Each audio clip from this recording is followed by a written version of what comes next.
Maintenant, je te pose la question de manière simple. On est parti sur la base de 85 000 euros comme la valeur de ton bâtiment.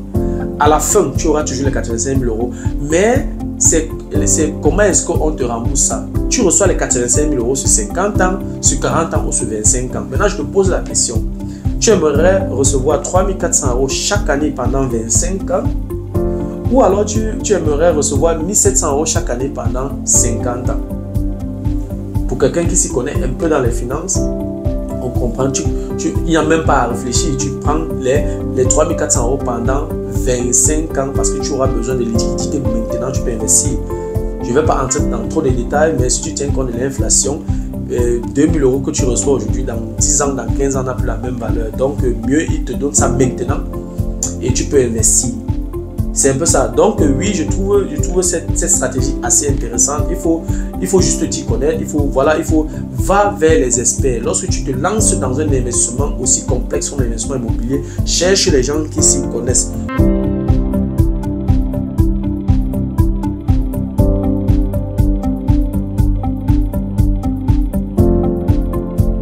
Salut à toi et merci encore une fois de plus d'avoir cliqué sur ma vidéo. Si c'est ta première fois de passer par ici, je m'appelle Fabrice Zopop. Dans cette chaîne, je parle de deux thèmes. Je parle d'intelligence financière et je parle d'investissement immobilier. Voilà, si ces deux thématiques t'intéressent, abonne-toi tout simplement à cette chaîne pour ne manquer aucune vidéo. Et si en plus de ça, tu actives la cloche de notification, alors tu recevras de manière automatique une notification lorsqu'une nouvelle vidéo sera publiée. Voilà, si entre-temps tu as des questions, des remarques, des suggestions, des critiques ou alors des propositions d'amélioration, n'hésite pas de m'écrire en commentaire. Un like me ferait énormément plaisir. Si tu as besoin de mon expertise, tu peux me contacter à tout moment via les coordonnées qui s'affichent à l'écran. Tu peux également me recommander auprès de tes proches pour leur permettre de profiter également de mes connaissances. Quand je parle de connaissances ici, je parle d'accompagnement dans l'investissement immobilier, je parle d'accompagnement dans la fiscalité immobilière, je parle de formation immobilière qui peut être en présentiel, qui peut être virtuelle. Voilà, si tu aimerais mettre de l'ordre dans tes finances, tu peux également me contacter. Si tu as déjà investi dans l'immobilier, tu aimerais faire grandir ton patrimoine immobilier, tu peux également me contacter. Et si tu as des préoccupations tout autour de l'investissement immobilier, tu peux également me contacter. On va prendre un rendez-vous et puis je vais te proposer une consultation. Là, tu vas m'exposer toutes tes difficultés, toutes tes préoccupations et puis on va trouver des solutions. Voilà, dans la vidéo d'aujourd'hui, je vais parler de fiscalité immobilière.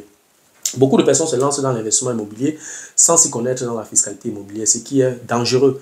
Parce que quand tu t'y connais dans la fiscalité immobilière, voilà, tu vas éviter plusieurs erreurs et en plus de ça, tu peux te faire également beaucoup d'argent.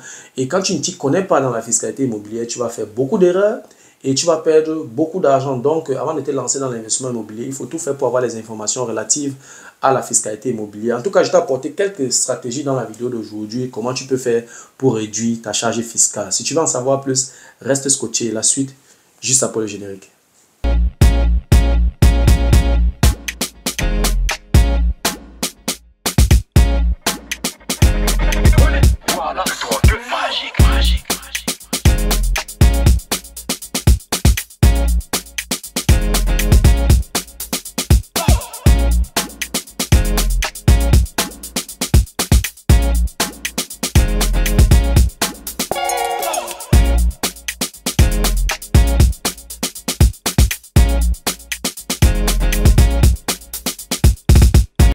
Voilà, comme je l'ai énoncé à l'introduction, je t'ai apporté quelques stratégies dans la vidéo d'aujourd'hui, n'est-ce pas, qui vont te permettre de réduire ta charge fiscale.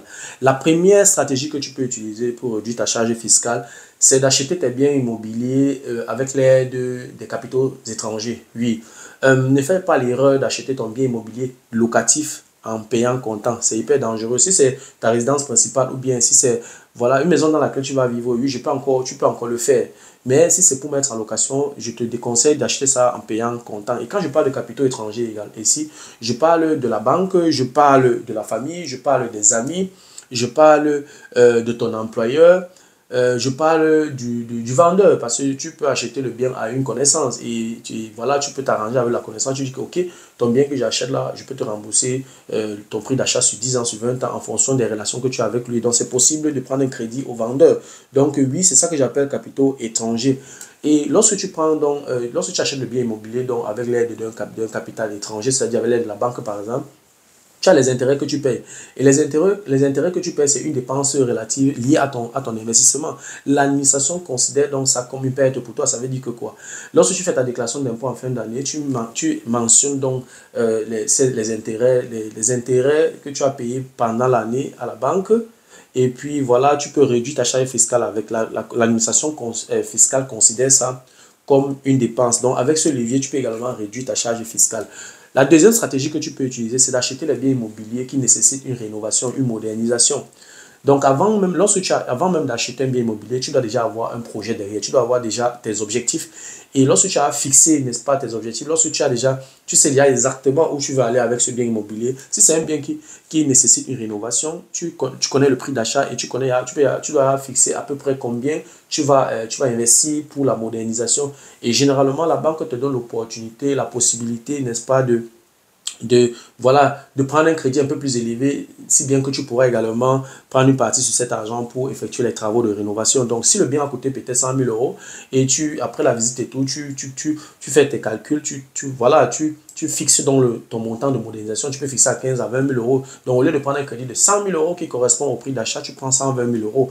Donc, la banque va t'accompagner et ces 20 000 euros-là, tu dois faire extrêmement attention parce qu'il y a une limite que tu ne dois pas franchir. L'administration fiscale a fixé cette limite à 15% pour ceux qui investissent en Allemagne. Donc, je parle beaucoup plus de l'investissement immobilier en Allemagne. Donc, les 15%, tu ne dois pas franchir cette limite-là et c'est 15% de la valeur de ce bâtiment. Il y a une façon de calculer ça. Donc, si toi, tu es dans cette situation, tu peux également me contacter. On va faire tous ces calculs-là ensemble pour que tu ne fasses pas d'erreur. Donc, la limite s'élève à 15%. Oui, quand je parle de limite comme ça sonne un peu comme la musique classique pour quelqu'un qui ne s'y connaît pas. 15% là, en fait, si tu traverses cette limite-là de 15%, l'administration fiscale va certes te restituer, n'est-ce pas, ce que tu as dépensé pour les travaux de modernisation parce que ça entre dans les dépenses pour ton investissement, ça entre dans les dépenses pour ton entreprise. Comme toute entreprise, l'administration fiscale considère un bien immobilier comme une entreprise. Donc, si tu franchis la limite de 15%, l'administration fiscale va te remettre ça sous forme d'amortissement. Et l'amortissement se restitue en 40 ou en 50 ans chaque année. Et il y a un taux d'amortissement qui est de 2 ou de 2,5% en fonction de l'année de construction de l'immeuble, de ce bien. Donc, si c'est ton taux d'amortissement est de 2%, l'administration fiscale va te remettre donc 2% chaque année pendant 50 ans. Et si ton taux c'est 2,5%, l'administration fiscale va te remettre ça donc chaque année pendant 40 ans. Donc, c'est un peu comme ça que ça se passe. Donc, si tu franchis cette limite, l'administration fiscale ne va pas te remettre ça la même année. Tandis que si tu es en dessous de cette limite, l'administration fiscale va te restituer ce que tu as dépensé pour ta modernisation la même année. Je ne parle pas de ce que j'ai lu, ce que j'ai entendu, je te parle de ce que moi-même j'ai déjà vécu et j'ai déjà reçu plusieurs restitutions depuis que je me suis lancé dans l'immobilier. Donc ça, c'était la deuxième stratégie que tu peux utiliser pour réduire ta charge fiscale. Voilà, avant de parler de la troisième stratégie, je ne vais pas manquer de préciser que si tu as un taux d'imposition, donc quand je dis que l'administration fiscale va te restituer ce que tu as dépensé pour la modernisation, il faut faire attention. L'administration fiscale ne va pas te restituer totalement le montant. Si par exemple tu as des revenus, y compris tes revenus locatifs qui sont déjà à 60 000 euros par an, donc, l'administration fiscale, tu as donc un taux d'imposition qui est de 42% à peu près. Ça veut dire quoi? Ça veut dire que si tu as dépensé, je ne sais pas, 10 000 euros pour la modernisation, l'administration fiscale va te restituer donc 42%, c'est-à-dire ton taux d'imposition, multiplié par les 10 000 euros, ça va donc faire 40%, on est à 42% de 10 000 euros, on est à 4 200 euros. Donc, l'administration fiscale va te restituer 4 200 euros et non 10 000 euros que tu as investi dans la modernisation. Il faut faire attention. Donc, quand il dit restituer, c'est pas, l'administration fiscale ne te restitue pas le montant complet. Donc, la troisième stratégie que tu peux utiliser pour réduire ta charge fiscale, c'est de profiter à fond de l'amortissement. Donc déjà, il faut savoir que lorsque tu achètes un bien immobilier, tu es responsable, c'est toi le patron, c'est une entreprise, c'est ce que tu es en train de mettre sur pied lorsque tu achètes un bien immobilier. Il ne faut pas simplifier l'investissement immobilier parce que plusieurs personnes se disent que oui, le bien immobilier, c'est seulement le bâtiment qu'on voit. Non, il y a tellement la paperasse derrière. Il y a beaucoup de disciplines qui entrent en synergie. Donc, il faut faire extrêmement attention, il faut prendre ça au sérieux. Donc, oui, lorsque tu achètes le bien immobilier, tu dois tout faire. D'abord, avant de te lancer, il faut d'abord prendre des renseignements parce qu'il n'y a aucune entreprise qui ne tient pas compte de la fiscalité. Oui. Parce que tout à l'heure, j'ai parlé d'un taux d'imposition de 42%. Mais la fiscalité, quand même, c'est quelque chose qui te prend beaucoup d'argent. Donc, tu dois vraiment t'y connaître dans la fiscalité avant d'effectuer une quelconque un quelconque investissement, surtout en Allemagne où la fiscalité ne joue pas. Donc, il faut faire extrêmement attention. Donc, tu dois tout faire pour mentionner la valeur de ton bâtiment dans le contrat de vente chez le notaire.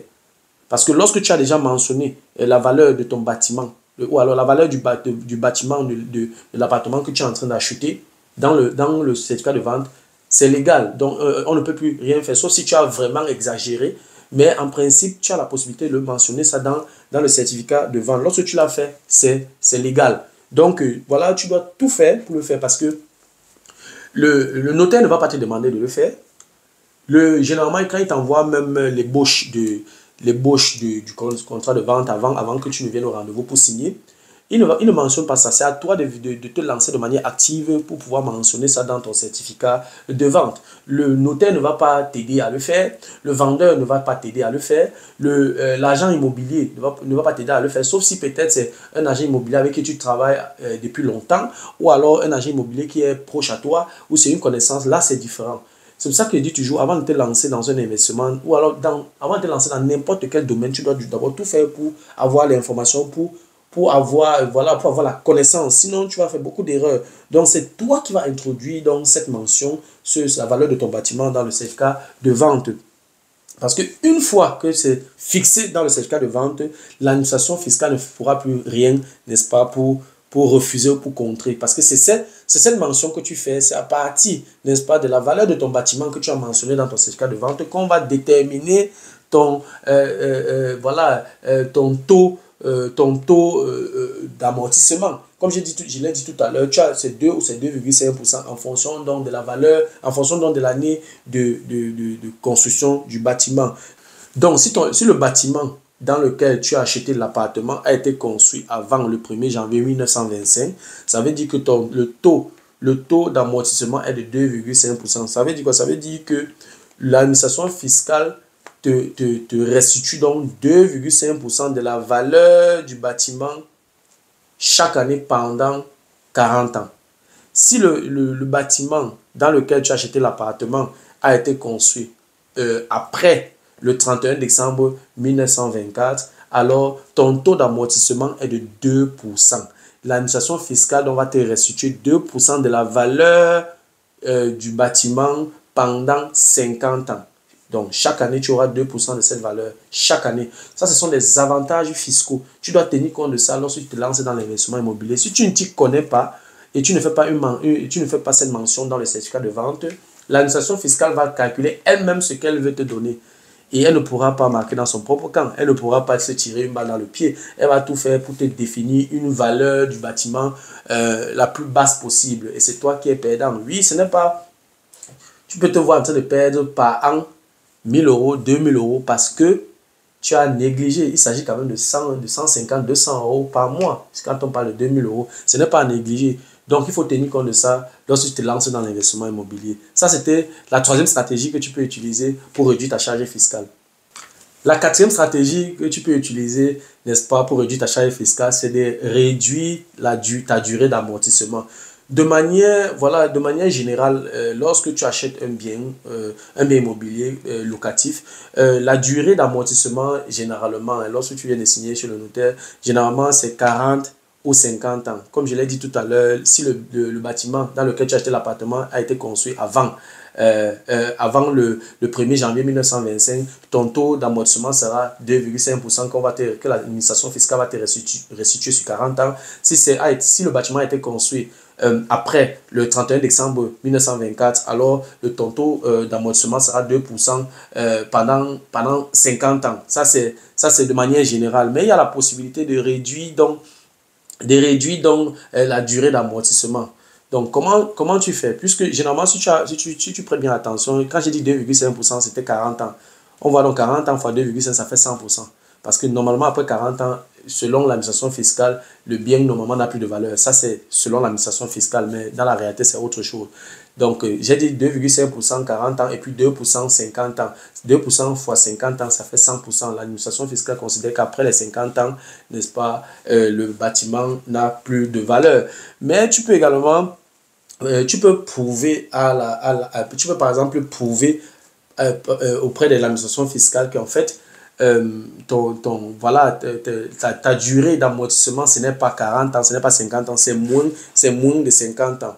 Il suffit juste que il y a les spécialistes, il y a les spécialistes, n'est-ce pas, qui vont te faire des calculs, qui peuvent examiner ton bien et puis déterminer la durée d'amortissement, c'est-à-dire que ici, il s'agit de la durée, la durée restante, la durée de vie restante du bâtiment.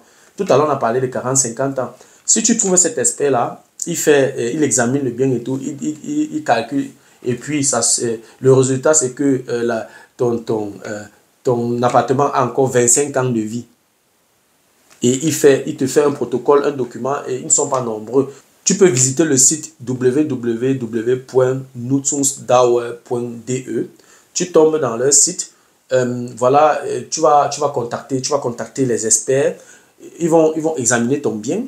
Ils vont examiner ton bien et puis ils vont te faire un protocole et puis à la fin, ils vont donc te donner, voilà, ils vont te donner une attestation comme quoi ton bien a une durée de vie inférieure à 40 ou à 50 ans, comme je l'ai mentionné tout à l'heure. C'est-à-dire qu'il peut finir, il écrit dans le protocole 25 ans. Ce n'est pas, je veux dire, ce n'est pas illégal, attention. Ce sont des experts qui ont l'agrégation, qui ont le droit de le faire, l'agrément, je voulais dire, qui ont l'agrément, qui ont le droit de le faire.